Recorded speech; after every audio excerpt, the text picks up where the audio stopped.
انسان کا جو قطع ہے وہ قطع فعل متجربہ اور منقادبہ کی حقیقت کو تبدیل نہیں کرتا. یعنی انسان کا قطع، جیسا کہ مثال گزر گئی کہ انسان قطع کرتا ہے کہ یہ جو سائل ہے یہ سائل شراب ہے. اب انسان کا یہ قطع کہ یہ شراب ہے، اس قطع سے اس سائل کی جو حقیقت ہے وہ تبدیل نہیں ہوگی. در واقع میں وہ پانی ہے تو پانی ہوگا. اسی طریقے سے یا دوسری مثال لے لیں، انسان قطع کرتا ہے کہ نماز جمعہ واجب ہے، در حالان کی در واقع میں کیا واجب ہے؟ مثلا نماز ظہر واجب ہے. تو اس قطع سے وجوب کے اندر کوئی تبدیلی نہیں آئے گی، در واقع میں جو ہے وہی واجب ہو جائے. اصل بحث یہی تھی. اب اس کے اوپر دلیل کیا ہے؟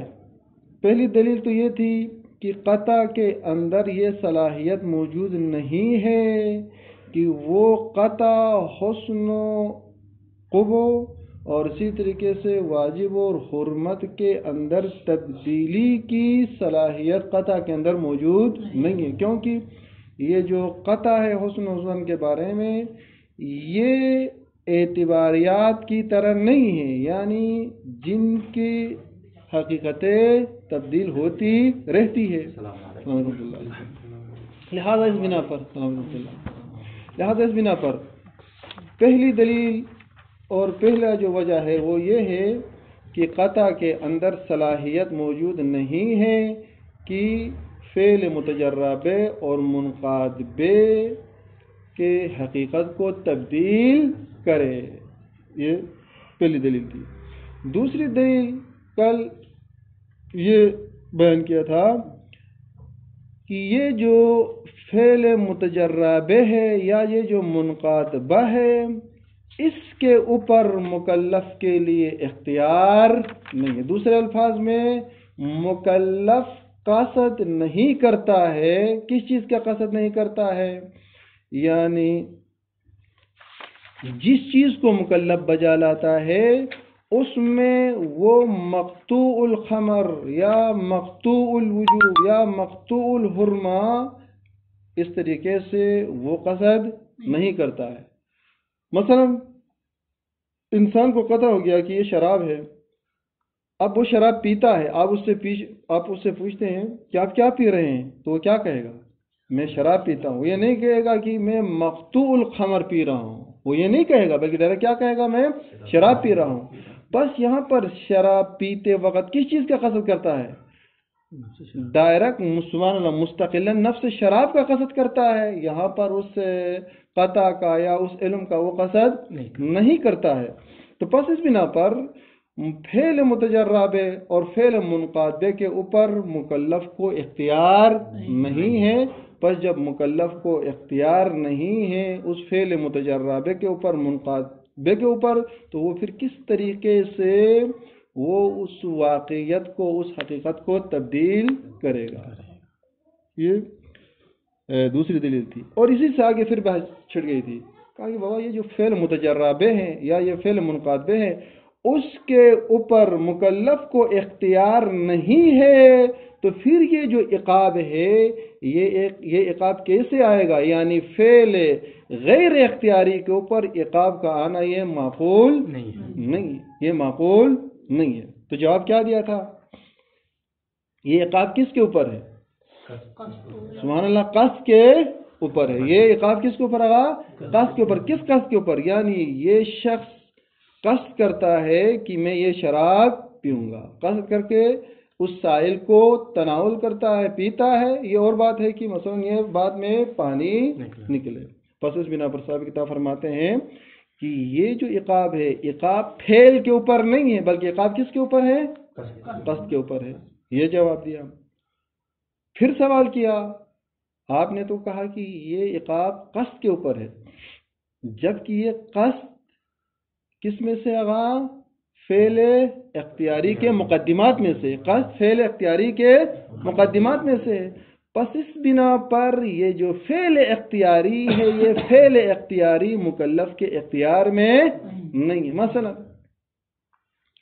انسان جو بھی کام اختیار کرتا ہے اس سے پہلے مقدمات ہیں یا نہیں ہے؟ واقعاً مقدمات ہیں.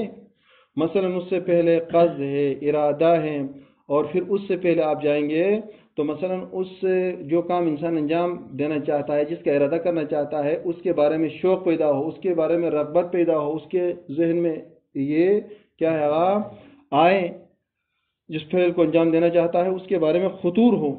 فرماتے ہیں کہ جس فعل کو اختیار کرتا ہے اس سے پہلے کچھ مقدمات ہیں، وہ ان مقدمات کا غیر اختیاری ہونا ضروری ہے. ان مقدمات کا غیر اختیاری ہونا ضروری ہے. اگر وہ مقدمات غیر اختیاری نہ ہو تو پھر تسلسل لازم آئے گا. بات آتا ہوگا نہیں؟ بس اس بنا پر یہ عقاب بھی فعل یعنی قصد یعنی غیر اختیاری یعنی فعل غیر اختیاری کو اوپر آئے گا.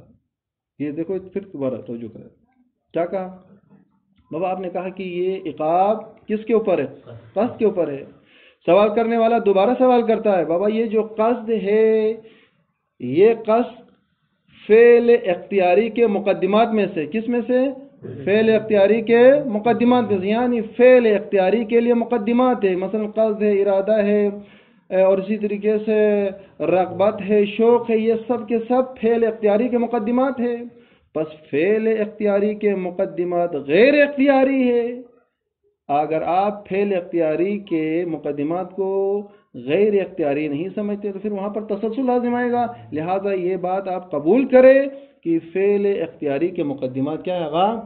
غیر اختیاری ہے. جب آپ غیر اختیاری کو مانتے ہیں تو پھر وہی سوال پلٹ کر آ گیا، عقاب پھر فعل غیر اختیاری وغیرہ آیا. پھر جواب دیا تھا، جواب میں کہا تھا کہ ہم آپ کس بات کو قبول کرتے ہیں کہ یہ جو اختیار ہے یہ غیر اختیار ہے. یہاں تک تو ٹھیک ہے، لیکن یہ جو فعل اختیاری کے جو مقدمات ہے یہ مطلقاً غیر اختیاری نہیں ہے. بعض اختیاری ہے، بعض غیر اختیاری ہے. مثلا قصد ہے، عزم ہے، ارادہ ہے، یہ اختیاری ہے، یہ اختیاری ہے. اما خطور ہے، رغبت ہے، شوق ہے، یہ چیزیں غیر اختیاری ہے. پس اس بنا پر اس مکلف کے لیے یہ ممکن ہے کہ اس کام کے جو نتائج ہے ان نتائج کو دیکھتے ہوئے جس برائی کا قصد کیا ہے اس قصد کو وہ تبدیل کر سکتا ہے. بات واضح میں نہیں؟ پس اس بنا پر کیا ہوگا، یعنی فعل اختیاری کے جو بعض مقدمات ہیں ان کے اوپر یہ قدرت یعنی بعض کے اوپر قدرت نہیں رکھتا ہے، بعض کے اوپر قدرت رکھتا ہے. پر جب قدرت رکھتا ہے تو اس بنا پر عقاب کس کے اوپر ہو گیا؟ یعنی سبحان اللہ، یہ عقاب اس فعل کے اوپر ہو گیا جس کے اوپر کیا ہے، یعنی اس قصد کے اوپر ہو گیا جس قصد کے اوپر یہ کیا ہے، قدرت رکھتا ہے. یہ ایک جواب تھا جو کہ گزر گیا. آج دوسرا جواب ہے. دوسرا جواب یہ کہ پہلے کہا کہ پہلا جواب تو یہ ہو گیا کہ یہ جو عقاب ہے یہ عقاب بعض اختیار کے مقدمات کے اوپر ہے، ایسے مقدمات جن کے اوپر مکلف کے لیے اختیار حاصل ہے. یہ ایک جواب کل جو گزر گیا. دوسرا جواب جو آج کا ہے، فرماتے ہیں کہ بابا یہ جو عقاب ہے یہ عقاب حقیقت میں عصیان و گناہ کے لوازم ذاتی میں سے. بات واضح ہوگی نہیں؟ یہ گناہ کس میں سے ہے؟ اس عصیان کے لوازم ذاتی میں سے ہے. یعنی جس طریقے سے آگ یا حرارت آگ کے لوازمات میں سے ہے، اسی طریقے سے یہ عقاب کیا ہے، اسی عصیان کے لوازمات میں سے ہے. یا وہی مثال جو پہلے گزر گئی، یہ جو اربعہ کے لیے یہ جو جفت ہے، یہ جفت لازمہ ہے. کس کے لیے لازمہ ہے؟ اربعہ کے لیے. یا مثلا الف کے لیے جو ربع لازمہ ہے، اس سے ربع یہ جو ربع ہے یہ ربع لازمہ کس کے لیے؟ الف کے لیے یہ لازمہ ہے. ہم اس کو جدا کر سکتے ہیں؟ جدا نہیں کر سکتے. اسی طرح فرماتے ہیں یہ جو عقاب ہے یہ عقاب عصیان کے ذوات لازمہ میں سے ہیں. جب ذوات لازمہ میں سے ہیں تو پھر آپ یہ سوال نہیں کر سکتے ہیں کہ بابا پھر اس کے اوپر گناہ نہیں ہونا چاہیے. فرماتے کہ یہ ذوات لازمہ کیا ہے؟ فرماتے کہ ذوات لازمہ یہ ہے، دیکھیں مکلف نے تجری کیا، یہ جو مکلف نے تجری کیا، یہ تجری کس وجہ سے کیا؟ اس کے قلب میں سوء سریرہ کی وجہ سے. کس کی وجہ سے؟ سوء سریرہ کی وجہ سے. فرماتے کہ بھائی یہ جو سوء سریرہ جو اس کی ذات میں ہے وہ کہاں سے آیا؟ فرماتے کہ اس کی ذات کے اندر شامل ہے، اس کے ذات کے اندر شامل ہے، یعنی اس کے اندر شقاوت ہے، اس کے اندر سوء سریرت ہے. لہذا اسی وجہ سے اس نے کیا کیا؟ گناہ کیا. پس اسی کے اوپر کیا ہے؟ عقاب ہے. اب کوئی یہ سوال نہیں کر سکتا کہ بابا یہ اس کے اندر اس کے اندر جو سوء سریرہ کیوں ہے، اس کے اندر شقاوت کیوں ہے. پھر اس کے اوپر سوال ہے، پھر وہ بعد میں آئے گا. جب پہلے سے ہی اس کے اندر شقاوت ہے، پہلے سے ہی اس کے اندر سوء سریرت ہے، تو پھر یہ جناب انبیاء کو بھیجنا پھر یہ اس کا کوئی فائدہ نہیں ہے. وہ سوال بعد میں آئے گا. لیکن دوسرا جو جواب ہے اس میں جواب یہ ہے، یہ جو عقاب ہے یہ عقاب عصیان کے ذوات لازمہ میں سے ہے، یہ جزء لا ينفک ہے. دیکھیں یمکن ان یقال، یہ دوسرا جواب ہے. فرماتے کہ یہ کہنا بھی ممکن ہے کہ ان حسن المواخذ والعقوبہ، مواخذہ اور عقوبت کا یہ جو حسن ہے یہ انما یکون، یہ ہوتا ہے من طبیعت بعدہ، طبیعت کا معنی ہے لوازم، من طبیعت بعدہ، اس عبد کے اس لوازم میں سے، ان سیدہ، جو وہ اپنے مولا سے دور ہوتا ہے، بتجرعہ، اس عبد نے جو تجری کیا ہے، علیہ، اس مولا کے خلاف. یعنی کیا مطلب؟ یہ جو گناہ ہے یہ گناہ حقیقت میں اس بعد کی وجہ سے ہے جو بعد اس تجری کی وجہ سے پیدا ہو چکا ہے. باتوں میں نہیں آ رہا نا؟ یعنی تجری کی وجہ سے یہ جو بعد وجود میں آیا ہے، اس بعد کی وجہ سے یہ مواخذہ اور عقوبت ہے. اب یہاں پر مثال دیتے سمجھانے کے لیے، کما کان من طبیعتہ، جس طریقے سے، کما کان من طبیعتہ بالعصیان، جس طریقے سے یہی کانا کا جو اسم ہے وہی حسن مواخذہ اور حسن عقوبت ہے. جس طریقے سے مواخذہ اور عقوبت حسن ہے، بہتر ہے، کب؟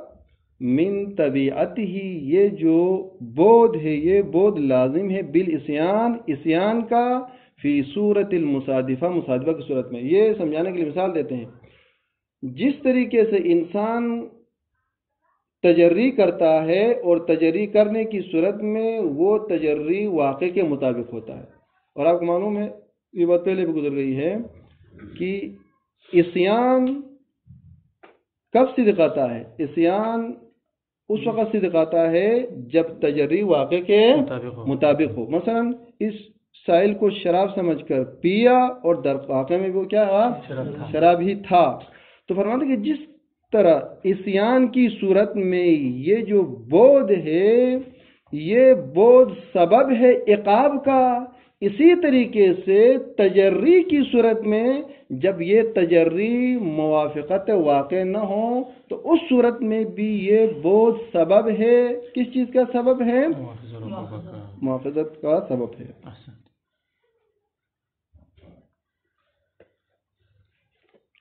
فکما انہ، جس طریقے سے تجری یوجب البعد، یہ بود کا موجب ہے، انہ مولا سے، کذالک اسی طریقے سے، لا غرو، اس میں کوئی تعجب نہیں ہے کہ فی ان یوجبا، یہی تجری موجب بنے حسن العقوبت کا. پس ان دونوں میں ایک فرق ہوگا، وہ یہ کہ اگر قطع واقع کے مطابق ہو تو ڈائریکٹ بود ہی سبب بنے گا عقاب کے لیے، اگر یہ تجری واقع کے مطابق نہ ہو تو اس صورت میں یہ بود واسطہ بن جائے گا.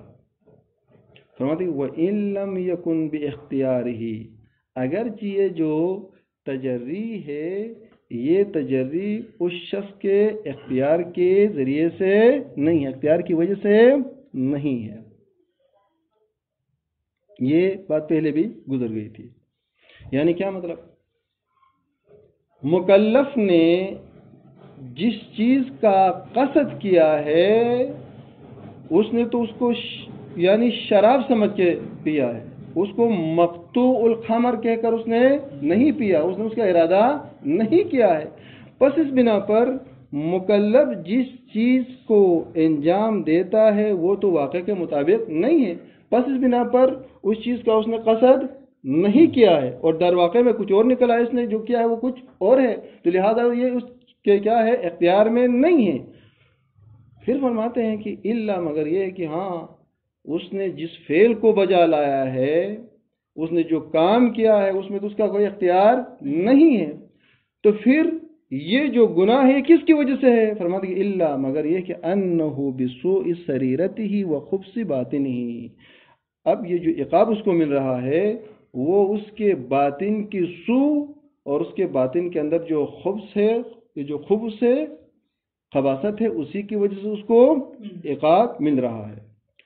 کیوں؟ بحسب نقصان ہی، اس کی ذات کے اندر جو ایک نقص ہے وہ اقتضاء استعداد ہی، اس کی جو ایک صلاحیت ہے اس کے تقاضے کے مطابق ذاتاً و امکان ہی، اس کی ذات کے اندر اس کے وجود کے اندر جو ایک نقص ہے، جو ایک صلاحیت ہے، وہ جو بیماری ہے، اسی کی وجہ سے اس نے اس کام کا قصد کیا، اس کام کو بجا لایا ہے، اسی وجہ سے اس کو عقاب مل رہا ہے۔ اس کو ڈائریکٹ کر کے آغا باقر نے فرمایا ہے پس یہ جو عقاب ہے یہ عقاب کس کا لازمہ ہے؟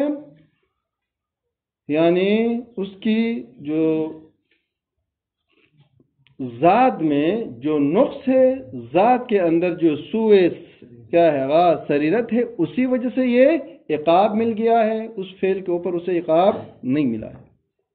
فرماتے کہ وَإِذَا انتهى الْأَمْرُ إِلَيْهِ، جب امر پلٹ گیا کس کی طرف؟ الیہ، اسی سوء سریرت کی طرف، تو یرتفع الاشکال، اشکال رفع ہو گیا، وینقطع السوال، پھر سوال منقطع ہوتا ہے کہ بلما، یعنی پھر یہ جناب علی اعلیٰ پھر یہاں پر کوئی یہ سوال کرے کہ یہ پھر اس سے سوء سریرت کہاں سے آ گیا، پھر کوئی یہ سوال نہیں کر سکتا۔ بات واضح ہوگی نہیں؟ مگر اس کے اندر یہ جو سوء سریرت ہے پھر یہ کہاں سے پیدا ہو گیا، پھر یہ سوال نہیں کر سکتا۔ اب جواب دیں گے یہ کیوں نہیں کر سکتا؟ فرماتے ہیں کہ جس طریقے سے ذاتیات کو ذات سے جدا نہیں کیا جاتا ہے، اسی طریقے سے اس کے اندر جو سوء سریرت ہے اس سوء سریرت کو اس انسان سے جدا نہیں کیا جاتا ہے۔ اب بات واضح ہوگی نہیں؟ اب یہاں تک جواب کیا دیا؟ جواب یہ دیا کہ یہ جو عقاب ہے یہ عقاب ذوات لازمہ میں سے، کس کے ذوات لازمہ میں سے ہے؟ اس عقاب کے ذوات لازمہ میں سے ہے۔ کون سا عقاب؟ اس عصیان کے، کون سا عصیان؟ جس عصیان کو انسان نے انجام دیا ہے۔ بس اگرچہ یہاں پر سمجھانے کے لیے کہا کہ یہ عقاب بود کی وجہ سے ہے، یہ بود تجری کی وجہ سے ہے، تجری سوء سریرت کی وجہ سے۔ بابا یہ پھر سوء سریرت کہاں سے آیا؟ کہا کہ اب یہاں پر سوال کرنے کی ضرورت نہیں ہے، کیونکہ سوء سریرت اس کے ذات کے اندر ہے۔ ابھی سمجھانے کی مثال دیتے ہیں، جس طریقے سے یعنی ناطقیت انسان کے ذاتیات میں سے، ناحق یہ جو حمار ہے اس کے ذاتیات میں سے نا، اس کو جدا نہیں کر سکتے۔ سمجھانے کے لیے جیسا پہلے مثال گزر گئی، حرارت مثلا آگ کے اندر شامل ہے، یہ روبو مثلا یہ جو 250 روبو ہے یہ لازمہ ہے، کس کا لازمہ ہے؟ اشرہ کا لازمہ ہے۔ فرماتے کہ جس طریقے سے یعنی ناطقیت کو انسان سے جدا نہیں کیا جاتا ہے، اسی طریقے سے سوء سریرت کو بھی اس انسان سے جدا نہیں کیا جاتا، چونکہ اس کا لازمہ ہے، لہذا یہ سوال نہیں کیا جائے گا کہ بابا یہ سوء سریرت پھر کہاں سے آیا۔ بس یہ عقاب سوء سریرت کا لازمہ ہے۔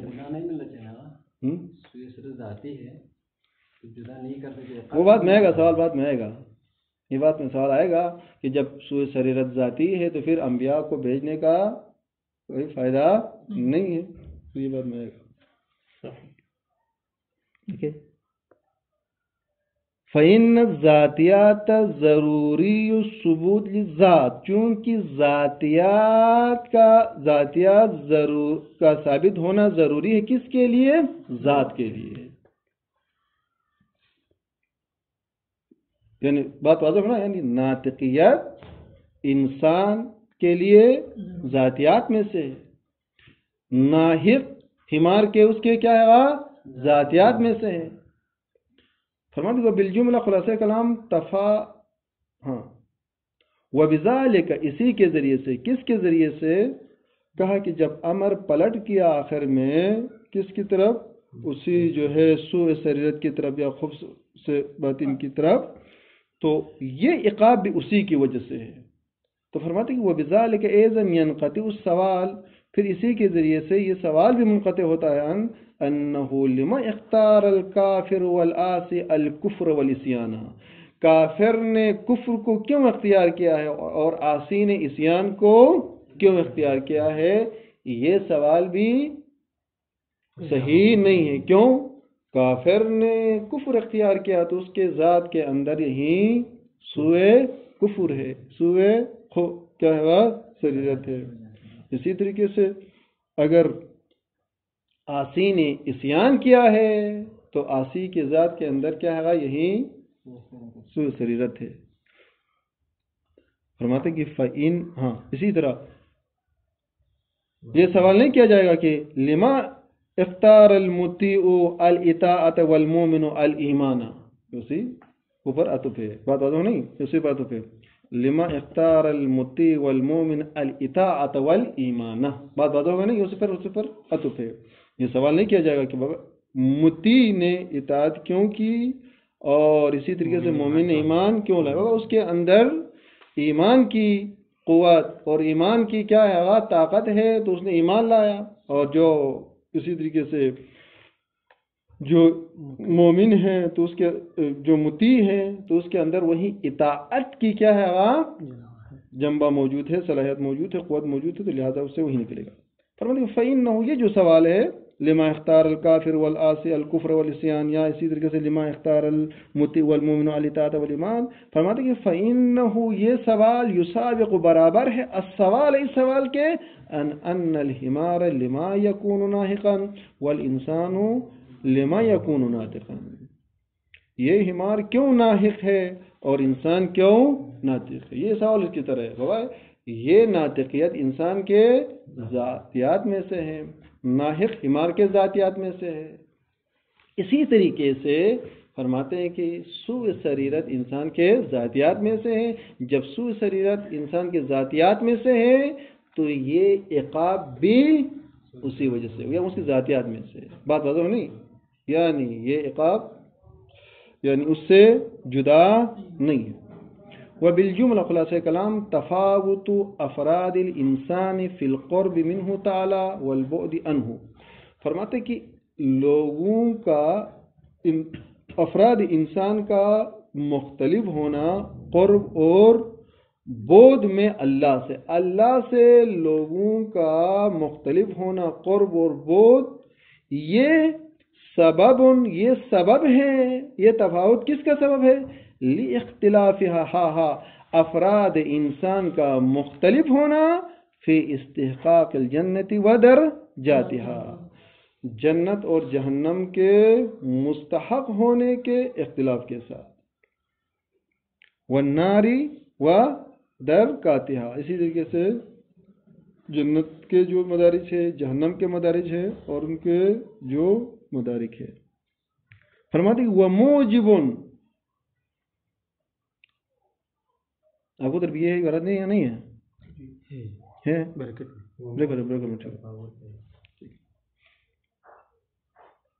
فرماتی یہی افراد کا قرب اور بعد میں مختلف ہونا یہی اسی سبب پر رتب ہے. موجبون یہ موجب ہے لتفاوتها افراد انسان کا تفاوت ہونا فی نیل الشفاعت و عدم نیلها شفاعت کے اس مقام تک پہنچنا اور نہ پہنچنا. اب ظاہر سی بات ہے انسان کے اندر جو صلاحیت ہوگی اسی کے مطابق وہ خدا کے قریب ہوگا، اسی کے بعید ہوگا، اور اسی کے اعتبار سے وہ شفاعت کا مستحق ہوگا اور شفاعت کا مستحق نہیں ہوگا. فرماتے پس وہ تفاوتها افراد انسان کا تفاوت ہونا فی ذالک سے مراد قرب اور بعد میں بالآخرت آخرت میں یہ یکون ذاتیا یہ ذاتی ہے. قیامت کے دن خدا کے قریب ہونے میں اور خدا سے دور ہونے میں یہ جو تفاوت ہے انسان کے درمیان یہ انسان کی ذاتی شیء. فرماتے کہ وذاتی لا یعلل اور جو چیز ذاتی ہوتی ہے پھر وہاں پر اس کی علت بیان نہیں کی جاتی ہے. پھر وہاں پر یہ کیوں ایسا ہے نہیں ہے. یا دوسرا جو وہاں پر بعض شرح لکھنے والوں نے مثال دی ہے، مثلا ایک خراب بیج ہے تو اس خراب بیج سے ایک خراب پھل وجود میں آیا تو آپ سوال نہیں کر سکتے ہیں کہ یہ پھل کیوں خراب ہے، یہ پھل کیوں خراب ہے، کیونکہ جیسا بیج ہوگا ایسا ہی پھل وجود میں آئے گا. تو فرماتے کہ یہ جب سو سریرت اس کی ذات کے اندر ہے تو اسے سو نکلے گا، اس سے خیر نہیں نکلے گا. اسی طریقے سے ایک انسان کی ذات کے اندر خیر ہے تو اس سے خیر ہی نکلے گا، سو نہیں نکلے گا. بس اس بنا پر یہاں پر دو جواب دیا. کل کا جواب یہ تھا کہ بابا آپ نے کہا السلام علیکم، آپ نے یہ کہا تھا کہ یہ جو اختیار ہے اختیار کے مقدمات اختیاری نہیں ہیں، یہ بھی صحیح نہیں ہے، بلکہ فعل اختیاری کے بعد مقدمات کیا ہے اختیاری ہے. جیسے قصد اور ارادہ ہے، وہ قصد اور ارادے کو تبدیل کر سکتا ہے. یہ جواب دیا. دوسرا جواب یہ دیا کہ یہ جو عقاب ہے یہ عقاب جو ہے حقیقت میں اس گناہ کے ذوات لازمہ میں سے ہیں، ذوات لازمہ میں سے ہیں، اور یہ جو گناہ ہے وہ اس انسان کے ذات کے اندر شامل ہے. جس طریقے سے آگ حرارت کو آگ سے جدا نہیں کیا جا سکتا ہے، جفت کو کیا ہے مثلا اربا سے جدا نہیں کیا جا سکتا، اسی طریقے سے عقاب کو اس کے سوء سریرت سے جدا نہیں کیا جا سکتا ہے. اللہم صلی اللہ علیہ وسلم.